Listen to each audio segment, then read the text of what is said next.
சர்வத்திர கோவிந்தநாம சங்கீர்த்தனம். கோவிந்தா கோவிந்தா.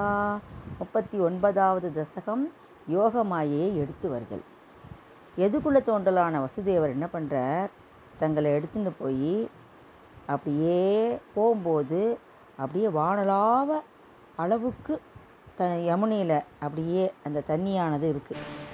ஆனால் நீங்கள் போன உடனே அந்த தண்ணியானது கிட்டக்க போனோம்னா கணுக்கால் அளவு மாறிடுது. என்ன ஒரு விந்தை அப்படின்னு சொல்கிறார். அப்படியே கோபிகைகள்லாம் அப்படியே தூங்கின்றிருக்கா. நந்தகோபன் வீட்டில் பிரசவ அறையில் படுக்கையில் உங்களை அப்படியே கிடத்திட்டு அங்கே இருக்கிற பெண் குழந்தைய தூக்கிண்டு அப்படியே தன்னுடைய நகரத்துக்கு விரைந்து வரார்.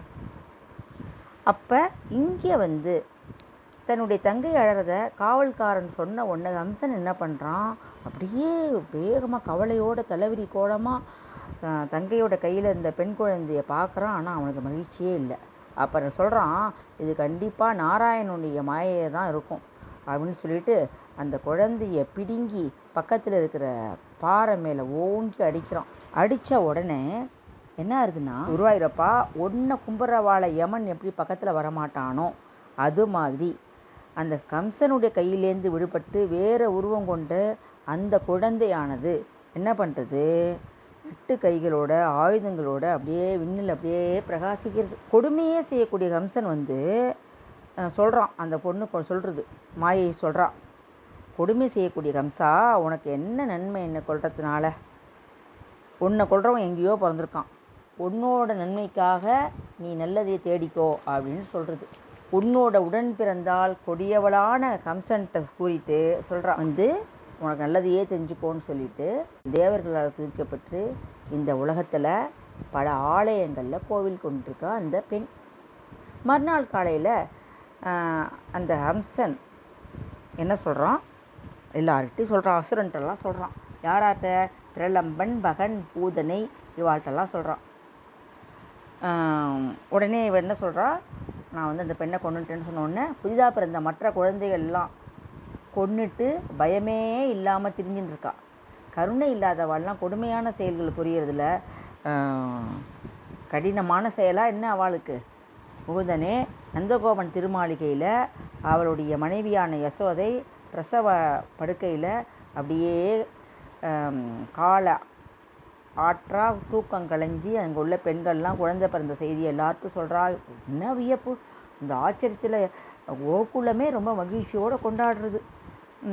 அப்படியே தன்னுடைய அந்த குழந்தை உன்னை குருவாயூரப்பா உன்னை பார்த்த யசோதை 2 கண்களால் அழக அப்படியே ரசிக்கிறா, ஆனந்த கண்ணீர் அடையிறா. இவ்வாறு பிறர்க்கரிய பேறு பெற்ற புண்ணியாத்மா யாராக தான் இருக்க முடியும் அப்படின்னு சொல்லிட்டு அப்படியே சந்தோஷப்படுறா. அப்போ ஆனந்தத்தில் மெய்மறந்த நந்தகோபன் தங்களுடைய நலனை கருதி எல்லாருக்கும் என்ன பண்ணுறா, அந்தணர்களுக்கெல்லாம் தானமாக எல்லாத்தையும் கொடுக்குறார். மற்ற யாதவ மங்களம் அளிக்கக்கூடிய செயலில் யாதவர்கள்லாம் செய்கிறாங்க. உலகத்தையும் மங்களத்தை அளிக்கக்கூடிய தாங்கள் என்னுடைய நோயையும் போக்கணும்னு சொல்லிட்டு பட்டத்திரி இந்த 39வது தசகத்தை முடிக்கிற 40வது தசகம் பூதனை வதம். எல்லா செல்வங்களும் நிரம்ப பெற்ற நந்தகோபன் என்ன பண்ணால் மதுரையில் போய் அரசனுக்கு கப்பம் கட்டுறதுக்காக போகிறான். அப்போ வசுதேவர் என்ன சொல்கிறாருன்னா, கம்சனுக்கு உதவி புரியக்கூடிய மந்திரியர்கள் உங்களுக்கு தீய முயற்சியெல்லாம் ஈடுபடலாம். அதனால் நீங்கள் நண்பனே, உனக்கு பிள்ளை பேர் கிடைச்சது எனக்கு ரொம்ப சந்தோஷம்.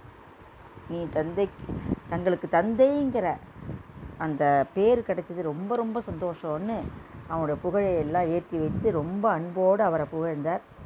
நண்பனே சொல்கிறார் நந்தகோபன்கிட்ட வசுதேவர் சொல்கிறார், தங்களுடைய கோகுலத்தில் நூற்றுக்கணக்கான தீய சகுனங்களை நான் பார்த்தேன்.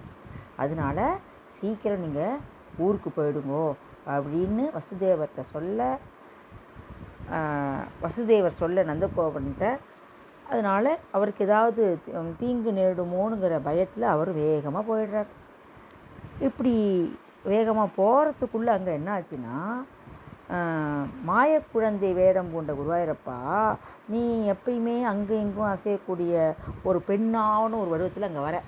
எப்படின்னா, ஒருத்தர் வர அழகான ஒரு பெண்ணு கோகுலத்தில் அங்கே எங்கேயும் நடந்து வந்துட்டுருக்கா. பார்க்குறதுக்கு குழந்தைகளோட உயிரை பறிப்பவள், அசுரகுலத்தில் பிறந்தவள், பூதனை என்ற பெயர் கொண்ட அந்த பெண் இடைச்செயர்கள்லாம் யார் இவ அப்படிங்கிறா. அதுக்குள்ளே அப்படியே யோசிச்சுட்டு இருக்கிற நேரத்துக்குள்ளே அந்த பூதனை என்ன பண்ணிட்டா, ஒன்றை தூக்கின்ட்டா. அவளுடைய நடை உடை பாவனையெல்லாம் பார்த்துட்டு ஆய்ச்சியர்லாம் பூதனையிட்ட மனசை பறி கொடுத்துட்டான். யாருமே அதனால் அவளை கெட்டவ மாதிரி தோணாதனால தடுக்கவே இல்லை. பூதனி என்ன பண்ணுறா, ஒரு இடத்துல அமர்ந்து அப்படியே கள்ள மனசு பார்த்தா வெளியில் அழகி மாதிரி வெளியில் வரா. என்ன பண்ணுற, உன்னை கொல்றதுக்கு தான் அவள் வந்திருக்கா அப்படின்னு தெரிஞ்சு கூட அவள் உன்னை மடியில் வச்சுட்ட உடனே நீ அவள்கிட்ட பாலை உறிஞ்சி குடிக்கும்போது நீ என்ன பண்ணிட்ட, அவளுடைய உயிரையும் சேர்த்து குடித்து விட்டாய். அப்போ என்ன பண்ணுறா, கத்துன்னு கத்துறா, அரக்கி விடுவம் கொண்டு அப்படியே என்ன பண்ணுறா, அப்படியே மல்லாக்க விழுந்து அப்படியே செத்து போகிறா. இடைச்சியர்லாம் அந்த கோபிகையெல்லாம் என்ன சத்தம் கேட்ட உடனே அப்படியே ஓடி வரா. அந்த அசுர உடலை பார்த்து பயந்து போகிறா. கோபிகையெல்லாம் மயங்கியே போயிட்டா. அப்போ நீ என்ன பண்ணுற, பூதனையினுடைய மார்பகத்தில் நீ விளையாண்டுருக்க. அங்கே ஆய்ச்சியர் ஓடி உங்களை கையில் எடுத்துன்னு இருக்கா. தூக்கின்னு போனா அல்லவா என்று குருவாயூரப்பனை கேட்குறா. அனைத்து உலகத்திற்கும் நன்மையை தரக்கூடிய, நன்மையே செய்து கொண்டிருக்கக்கூடிய இந்த குருவாயூரப்பனே, நாராயணனே, என்னுடைய நோயையும் போக்கணும்னு கேட்டுண்டு இந்த 40வது தசகத்தை முடிக்கிறார். 41வது தசகம் பூதனை மோட்சம். இந்த கோகுலத்தில் நம்முடைய கிருஷ்ண பரமாத்மா நீ எப்படி இருக்க அப்படின்னா, வசுதேவர் சொன்னார்ல, அதாவது எனக்கு தீய நிமித்தங்கள்லாம், அதாவது கெட்ட சகுனங்கள்லாம் தெரியுது, அதனால் சீக்கிரம் நீங்கள் போயிடுங்கோ அப்படின்னு நந்தகோபர்கிட்ட சொன்ன உடனே அவரும் அப்படியே வேகமாக வர்ற வழியில் பார்த்தா பெரிய பெரிய மரங்கள்லாம் முழிஞ்சிருக்கு. அதுக்கு கீழே பார்த்தா ஒரு பெரிய உருவம் பயத்தை கொடுக்குற மாதிரி ஒரு உருவம் அப்படியே விழுந்து கிடக்கு, செத்து கிடக்கு. இதை பார்த்த உடனே நந்தகோபர் அப்படியே உங்கள்கிட்ட சரணடைஞ்சிட்டார். அதுக்கப்புறம் கோபியர்கள் எல்லாரும் போய் அவளோட கணவன்கிட்ட கோபகர்கிட்ட போய் சொல்கிறா. அவள் பயமாக இருக்குது, வியப்பாக இருக்குது, கொஞ்ச நேரம் அவளுக்கு அறிவே இழந்து என்ன செய்யணும்னே தெரியல, அவளால் திகைச்சு நிற்கிறா. அந்த பயங்கரமான அரக்கியோட உடலை என்ன பண்ணுறா, அவள்லாம் கோடாலியால் துண்டாக்கி ரொம்ப தூரத்துக்கு போய் என்ன பண்ணுறா, அதை எரிக்கிறா. குருவாயூரப்பா பூதனை உண்டதுனால அவள் என்ன ஆயிட்டா, இப்போ புனிதமாயிட்டா. அப்போ அவளை எரிக்கிறதுனால வந்த புகை அப்படி எப்படி இருக்கான், இப்போ அகிலோடைய வாசனையா, சந்தனத்தோடைய வாசனையா, குங்குளியத்தோடைய வாசனையா அப்படின்னு வியக்கக்கூடிய அளவுக்கு, சந்தேகப்படக்கூடிய அளவுக்கு இருந்தது இல்லவா என்று பட்டத்திரி இங்கே குருவாயூரப்பனை கேட்குறார். குருவாயூரப்பா, நீ என்னுடைய திருமணியெல்லாம் தீன்றவாளுக்கு, அவளை தொட்டு வழிபடுறவாளுக்கு அதனுடைய பயன் அடுத்த வருஷம், அடுத்த ஜென்மம் அப்படிலாம் கிடையாது. உடனே கை மேலே, இப்போ ஏடிஎம்லேருந்து பணம் எடுக்கிற மாதிரி கார்டை போட்டோமா வித்தின் செகண்டில் பணம் வந்தது, அது மாதிரி தான் உடனே கிட்டிவிடும். மறுபிறப்பி கிடையாது, பிறவியில் கிடையாது.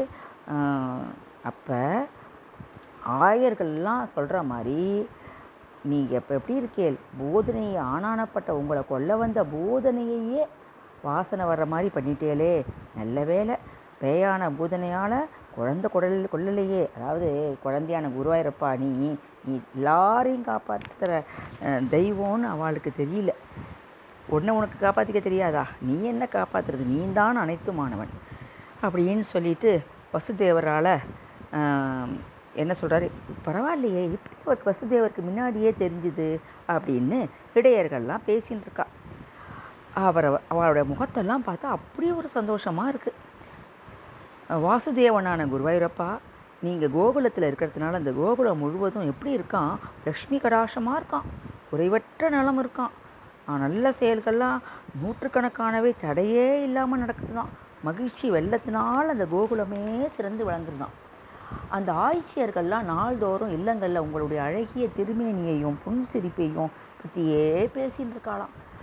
அவள் வேலைகள்லாம் முடிஞ்ச உடனே உன்னை பார்த்த உடனே, அதாவது அவள் காலையில் எழுந்த உடனே உன்னை பற்றி பேசிப்பா, வீட்டு வேலையெல்லாம் செய்வா, செஞ்சு முடித்த உடனே உன்னை பார்க்குறதுக்கு ஓடி வந்து அவளும் உன்னோட இன்பமாக இருக்காளே. அதில் இடைச்சி ஒருத்தி சொல்கிறா, ஏய் இங்கே பாரு, அந்த குழந்தை கிருஷ்ணா என்ன தான் பார்க்குறான்னு சொல்கிறா. இன்னொருத்தி சொல்கிறா, இல்லை என்ன தான் பார்த்து சிரிக்கிறாங்கிறா. இன்னொருத்தி சொல்கிறா, கையை நீட்டிண்டு குழந்தா ஓடிவா ஓடிவா ஓடிவான்னு அழைக்கிறா. ஈசனே குருவாயூரப்பா, இவ்வாறு கோபிகள்கிட்டலாம் எப்படி தான் நீ நடந்துக்கல? அதாவது எல்லாமாவும் நீ இருக்க. அதாவது அவளை மடியில் தூக்கி வச்சுக்கிறா, உன்னை அணைச்சி மகிழறா, கொஞ்சரா, முத்தமழை பொழிகிறா. அப்படி அவளுடைய அன்பை எப்படி பொழிஞ்சான்னு சொல்கிறதுக்கு வார்த்தையே இல்லைன்னு சொல்கிறார். இந்த இடைச்சியர்கள்லாம் அவளை என்ன பண்ணான்னா, ஒன்றை தூக்கிக்கணும்னு ஒருத்தருக்கு ரொம்ப ரொம்ப ரொம்ப ஆசை. அப்படி ஒருத்தர் கையிலேருந்து ஒருத்தர் நூறு கைக்கு அப்படியே போயின்னு இருக்க. அப்போ எப்படி இருக்கியா நீ, தாமரை மலர் அதில் ஒரு வண்டு எப்படி இருந்தால் அப்படி இருக்குமோ, காட்சி இருக்குமோ அது மாதிரி இருக்கியா அப்படின்னு சொல்கிறார். காட்சி அளித்தீர் எங்களுக்கு, எல்லாமே டைரெக்டாக பேசுகிறாரு. இங்கே அயர்கூற்றே கிடையாது, எல்லாம் நேர்கூற்று தான். இங்கே டைரக்ட் ஸ்பீச்சிலே தான் எல்லாமே. இங்கே ஹரியே குருவாயூரப்பா தங்களை தன்னோட மடியிலேருந்து யசோதை என்ன பண்ணுறா, உங்களுக்கு பால் ஊற்றும்போது அவள் அடைந்த ஆனந்தத்தை எப்படின்னு சொல்கிறது. அவள் நினச்சி பார்க்குறா, பூதனை செத்து போனதுக்கு அப்புறம் அவன் உடம்புலேருந்து எப்படி நறுமணம் வந்தது. உன்னோட உடம்பை பார்த்துட்டு உன்னை தூக்கிண்டு அழகை பார்த்து, உன்னை தூக்கி வச்சிருந்த வாழ்க்கை ஏதாவது துன்பம் வருமா? ஆனானப்பட்ட கெட்ட எண்ணம் படைத்த உன்னையே கொல்லணும்னு நினச்ச அந்த பூதனைக்கே இப்படி நல்லது கொடுத்தியே. அப்படிப்பட்ட குருவாயூரப்பா, எனக்கும் நீ நோயிலிருந்து, என்னையும் நோயிலிருந்து காக்கணும்னு பட்டத்தை சொல்லிட்டு முடிச்சுக்கிறார். கோவிந்த நாம சங்கீர்த்தனம். கோவிந்தா கோவிந்தா.